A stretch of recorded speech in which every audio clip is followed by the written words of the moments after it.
Chers frères et sœurs, eh bien, j'avais à cœur de vous parler des serviteurs de la miséricorde.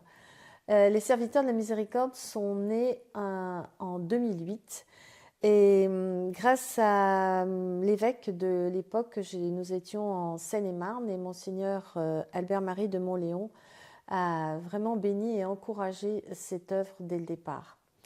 Les serviteurs de la miséricorde sont nés au fur et à mesure des missions, puisqu'à l'époque, enfin même avant, j'ai démarré comme missionnaire prédicatrice itinérante. Je suis allée en France, en Suisse, en Belgique, enfin en différents pays d'Europe, mais aussi, certains vous le savez, je suis allée au Cameroun, au Burkina, également en Martinique.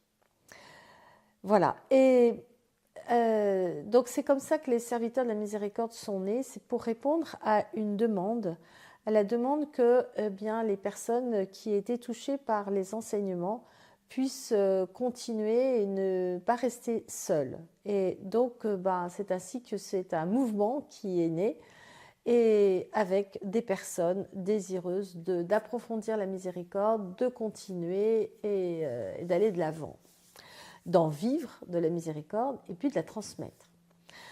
Alors, la parole fondatrice des serviteurs de la miséricorde, elle nous vient de Jean-Paul II. En août 2002, lorsque Jean-Paul II a consacré le sanctuaire mondial de la miséricorde, il a dit « Il faut transmettre au monde le feu de la miséricorde ». Et cette phrase, c'était une vraie exhortation que j'ai reçue dans mon cœur. C'est comme ça, en fait, que les missions ont commencé. C'est comme ça que les serviteurs de la miséricorde sont nés, comme je vous disais, officiellement en juin 2008, avec les encouragements de l'évêque de l'époque, évêque de Seine-et-Marne. Et donc, en 2017, par contre, nous sommes passés en communauté. C'est-à-dire qu'on a gardé tous les serviteurs de la miséricorde qui souhaitaient continuer soit en communauté, soit en tant qu'amis, dans la communion. Donc on a une structure avec, je dirais, au cœur la communauté et ensuite la communion. Notre vocation, je vous l'ai donnée, mais nous avons des bases. Alors, donc, transmettre au monde le feu de la miséricorde, par les actes, la parole et la prière, dans la puissance du Saint-Esprit. Les actes, la parole, la prière, eh bien, vous reconnaissez peut-être là, c'est ce que Jésus a demandé à Sainte Faustine. Donc, exercer la miséricorde.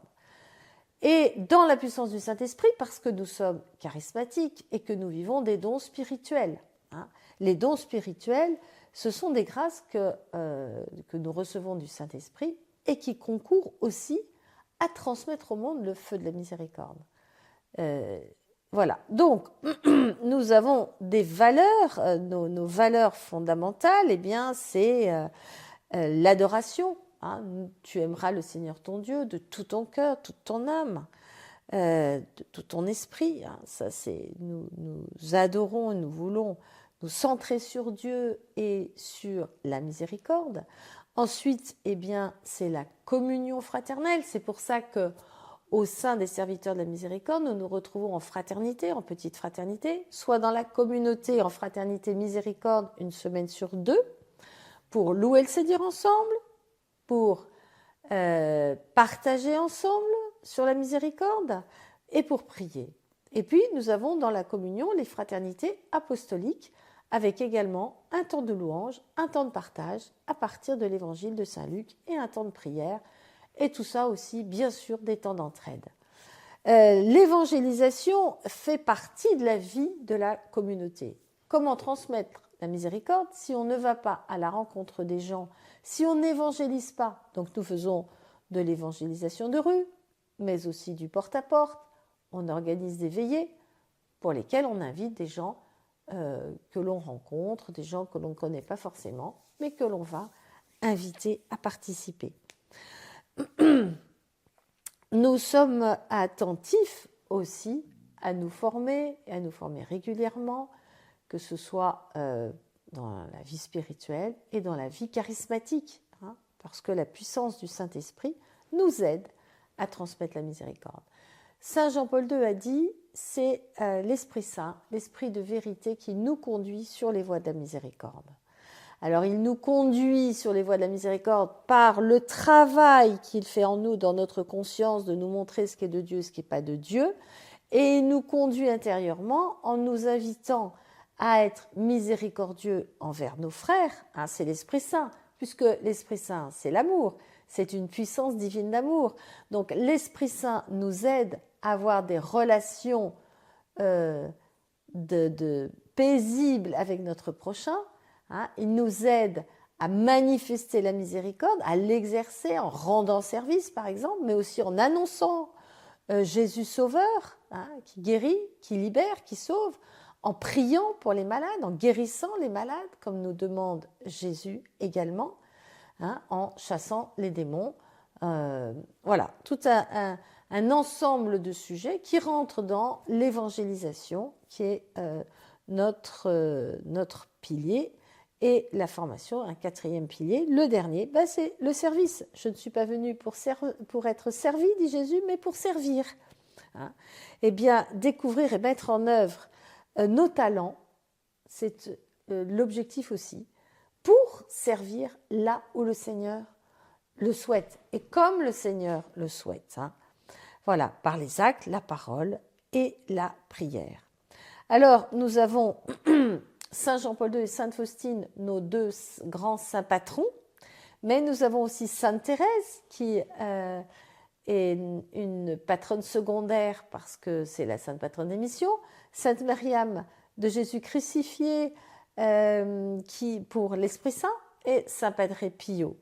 Saint Padre Pio parce que le jour de sa fête, il y a un certain nombre d'années maintenant, nous avons lancé la chaîne de prière pour les personnes en fin de vie. Et cette chaîne de prière consiste à confier à un numéro de téléphone le prénom d'une personne à l'agonie. Et derrière cela, eh bien, Gilles-Marie, qui reçoit les intentions de prière, transmet à un ensemble de membres de serviteurs de la miséricorde qui vont prier le chapelet de la miséricorde spécifiquement et nominativement pour cette personne. On a des tableaux missionnaires. Les tableaux missionnaires ont pour objectif d'aller soit de rester toujours chez un membre de la communauté ou de la communion qui va recevoir chez lui des personnes qui ne sont pas forcément des habitués, des pratiquants, etc., hein, pour un temps convivial et pour un temps au cours duquel eh bien, il va témoigner de sa rencontre avec Jésus miséricordieux et proposer à la personne de venir recevoir un cadeau devant le tableau de Jésus miséricordieux. Alors ça, c'est à son domicile, mais il y en a d'autres, des tableaux missionnaires qui pèlerinent de famille en famille. Et donc, il y a des familles qui se retrouvent pour prier autour de ce tableau et recevoir eh bien, tous les cadeaux que le Seigneur a promis lorsqu'on prie devant ce tableau. Et voilà quelques exemples de nos activités et vous pouvez aussi retrouver les informations sur notre site, le site des serviteurs de la miséricorde, où vous aurez des détails de ce que nous vivons. Voilà comment nous fonctionnons et eh bien, j'espère que vous, serviteurs de la miséricorde qui êtes au loin, vous pouvez vivre aussi de ces grâces, vous retrouver ensemble, pas exclusivement pour la fête de la miséricorde, mais ensemble en fraternité pour partager, pour approfondir votre foi, approfondir la compréhension de la miséricorde pour pouvoir l'exercer et que vous vous retrouvez pour évangéliser ensemble. Voilà, eh bien, c'est vraiment une joie de savoir que vous existez en Afrique. Soyez puissamment bénis et à bientôt!